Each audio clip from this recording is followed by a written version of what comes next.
Welcome to Diverse Orange, our conversations about diversity here in Central Florida. My guest today is Maria Mancia. Welcome, Maria. Thank you so much, Terry. It's always a pleasure to speak with you. Well, likewise. And Maria, you tell us a little bit about your background. What is your heritage? Yeah, so I am half Salvadoran and half Mexican. My mom is from El Salvador, and I was actually born in Chiapas, which is the southernmost state of Mexico. It borders Guatemala. And when I was a child, there was a lot of civil unrest in El Salvador. So by the time I was 3, which was in 1980, which I've just aged myself, but in 1980, when I was 3, my mom decided that it was just too dangerous in El Salvador. So we left it behind and we moved to Chicago. So I was raised in Chicago. We didn't have any family there at all, and we did not speak English. So it was quite an adjustment, quite a transition. So I do consider Chicago my hometown. That's my favorite city in the world. Well, what brought you to Central Florida, to Orlando? So Chicago is very cold.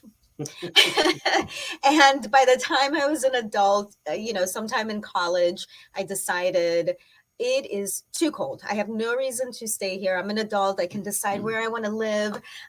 So I decided to pack up my truck. And actually, my mom decided that it was time for a change for her as well. So my mother, my 2 dogs, and I drove from Chicago to Florida and settled here. And, it was that was also another huge transition in my life. It was very different from what I was used to in Chicago. And it worked out, though. I'm very happy. Orlando has changed quite a bit since I moved here, and I love the direction that it's heading in.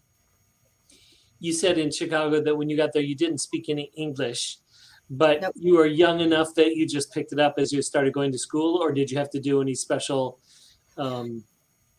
classes to? Yeah, so I did. My first grade was ESL, so it was bilingual. After that, though, it was strictly English, but I do remember even now the process of learning English and how difficult it was. There's so many rules that are not consistent, applies to this word, but not this word. So when you're a child, some of those are hard to grasp. So I do remember that. I remember sometimes the kids would laugh at me. But that's when I never forgot the lesson, right? So Right. it was quite a process. And my mom still to this day, she has not gotten a full grasp of English, but, I think she's fine. There's enough diversity here where, she gets by. Yeah, coming from Spanish, which is probably the most simple as far as rules. I mean, an O is O. There's Exactly. no A or U, or everything is more simple. So Yes. anyway, your English is great. Thank you. And since you have come here, now that was post-college, after college, Yes. so as an adult, how did you see fitting in? I mean, by that time, your English was probably fine, and you could pass as someone that was many generations in the United States. But Yeah. I'll tell you, I'll take a step back just to kind of speak to that a little bit more. When I grew up in Chicago, I went to public school until the 8th grade, and my neighborhood was extremely diverse. It was a socioeconomic level below poverty for most of the kids I went to school with, including myself. It was pretty much government housing, and so times were tough. But the good thing is that because it was such a diverse neighborhood, we all had very enriched experiences. I would go to my friend's house who was Filipina, and, I would have halo halo. I would go to my friend's house who was from India, and so it was amazing growing up. And I never really understood or was fully impacted by the financial levels that, my friends and I lived in. When I got to high school, though, I got a full scholarship to a very exclusive private high school in the suburbs. So there were probably maybe 3 or 4 Spanish-speaking kids in the whole high school. And it was an hour away. So I had to take 2 buses, 2 trains through the winters to get to high school for 4 years. And that was quite I would say it was challenging because, culturally, these were kids that, drove Porsches, had butlers, so it was like night and day. And I was so shocked. That was the biggest culture shock, I think, of my life. But it really made me well-rounded. It assisted me in relating to people of all backgrounds. So it was a good experience. And college was just crazy. I went to an art school. So it was extremely diverse. There was a lot of freedom of expression, and you were encouraged to find your identity and just, so that was another amazing experience. When I left Chicago and came to Tampa initially, I hated it. I hated the city. It was just very, I felt very, how would I say it? I don't know. It just felt like I was stepping back in time, like there wasn't the same amount of diversity. The culture was lacking, I thought. There weren't as many museums, there weren't as many diverse restaurants. And so that kind of impacted me. I learned to eventually, like it more. There's a lot to like about Tampa, but I moved here about 20 years ago. So Tampa was very different from what it is now.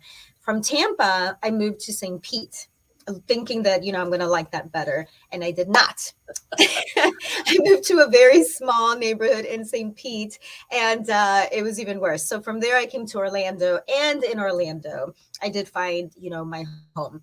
So it took a little bit of jumping around. But Orlando, back when I moved here in 2009, was, I think, I want to say, from my experience of not being from Orlando or a Floridian, I feel like it was an awakening around that time, and it slowly blossomed into a much more diverse and expressive city, a city with a lot more culture and different identities. And, when I moved here, I really wanted to not only become part of the community, but be a part of the community that assisted and was a resource and kind of helped in any way that I could to ensure that the cultures would continue to grow, and become, not just from a selfish perspective, because I wanted a city that was vibrant and dynamic, but also just to help the community, and with Fusion Fest, Terry, I feel like it's my perfect home, right? Because it